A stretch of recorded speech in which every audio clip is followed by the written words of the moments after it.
আসসালামু আলাইকুম। ভেট official BD চ্যানেলের পক্ষ থেকে আপনাদের সকলকে স্বাগতম। আজকে আমরা কথা বলবো ফ্যানাডিল ভেট ইনজেকশন সম্পর্কে। এটি একটি একমি কোম্পানির পণ্য।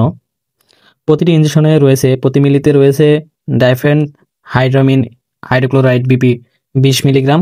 ফার্মাকোলজি: ফ্যানাডিল ভেট একটি অ্যালার্জিরোধক ঔষধ। এটি H1 রিসেপ্টরকে বাধা দানের মাধ্যমে হিস্টামিনের নিঃসরণকে প্রতিহত করে।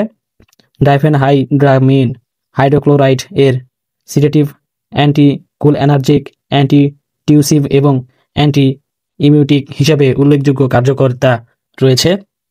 নির্দেশনা বা কোন কোন রোগের ক্ষেত্রে ব্যবহার করবেন। ফ্যানাডিল ভেট বিভিন্ন ধরনের অ্যালার্জি, যেমন ত্বকের অ্যালার্জি, আর্টিকারিয়া, অ্যাঞ্জিওনিউরোটিক এডিমা, কাশি, লেমিনাইটিস, ঔষধ প্রয়োগজনিত অ্যালার্জি, অ্যানাফ্লাইলেক্সিক শক, পোকামাকড়ের কামড়, একজিমা, প্রোরাইটিস প্রভৃতির ক্ষেত্রে নির্দেশিত। প্রয়োগবিধি বা কোথায় ব্যবহার করবেন: শুধুমাত্র গভীর মাংসপেশি এবং শিরাপথে প্রয়োগের জন্য। কতটুকু এবং কীভাবে প্রয়োগ করবেন: বড় গবাদি পশু 1.25 থেকে 2.50 মিলি 100 কেজি দৈহিক ওজনের জন্য। ছোট গবাদি পশু 1 মিলি 40 কেজি দৈহিক ওজনের জন্য।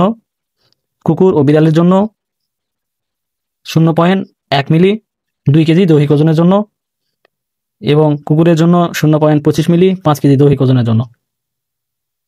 প্রতি নির্দেশনা: ডাইফেন হাইড্রামিন হাইড্রোক্লোরাইড এর প্রতি সংবেদনশীল প্রাণীতে প্রতিনির্দেশিত।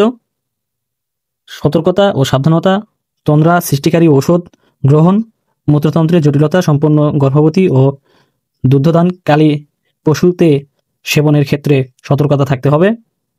পার্শ্ব প্রতিক্রিয়া: সাধারণ পার্শ্ব প্রতিক্রিয়া: কোনো কোনো পশুতে কেন্দ্রীয় স্নায়ুতন্ত্রের অবসন্নতা, তন্দ্রাভাব, অ্যান্টিকোলএনার্জিক ক্রিয়া, মুখ গহ্বরের শুষ্কতা, ইউরিনারি রিটেনশন, ডায়রিয়া ইত্যাদি হতে পারে।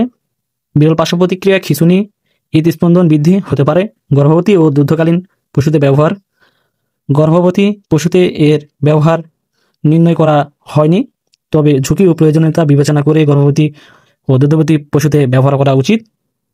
মাত্রাধিক প্রয়োগের কেন্দ্রীয় স্নায়ুতন্ত্রের উত্তেজনা, হতাশা, অ্যান্টিকোলএনার্জিক প্রদাহ, শ্বাসকষ্ট এবং মৃত্যুও হতে পারে। অতএব কোম্পানি গাইডলাইন এবং আদর্শ ভেটেরিনারি চিকিৎসকের পরামর্শ অনুযায়ী ব্যবহার করুন। প্রত্যাহারকাল: মাংস 7 দিন এবং দুধ 2 দিন। সংরক্ষণ: আলো থেকে দূরে 30 ডিগ্রি সেলসিয়াস তাপমাত্রার নিচে এবং শুষ্ক স্থানে সংরক্ষণ করুন। সকল ঔষধ শিশুদের নাগালের বাইরে রাখুন। ধন্যবাদ।